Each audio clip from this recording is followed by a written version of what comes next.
want to get on Zad Academy, but the problem is I don't know Arabic fluently. So how could I learn Arabic in the best way possible and fluently? Zaytuna from the UK, his first question, how to perfect the language, the Arabic language.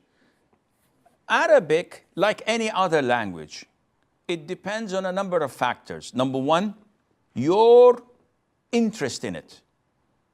And this constitutes the vast majority of the problem. If you have a strong interest in a language, you can pick it up easily. If you're not motivated, if you're being pushed by your parents or your teacher to study it while you don't like it, then it is going to be a difficult task.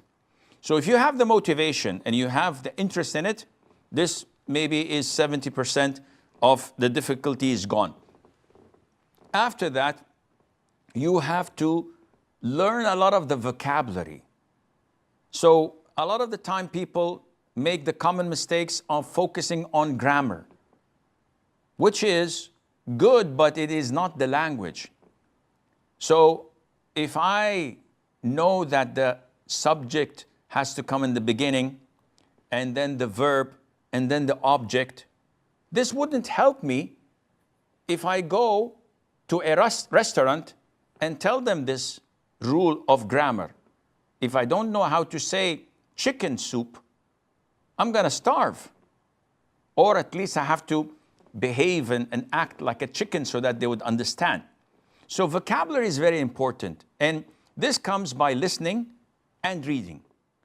So when you read a lot of Arabic and you try to know the roots of these words, where are they stemmed from, and you listen and you hear it being spoken, especially if you relate this to the Qur'an and to the Sunnah, this becomes much easier. But there isn't any easy way of doing it. Sometimes you may need to read a lot of newspapers. So that, okay, if you read the English newspapers, you know what had happened in Minnesota a couple of days ago, and then you read the Arabic newspaper and you read the same article, you can compare and relate the Arabic words to the English words, and this is how you improve your vocabulary, but it will take some time.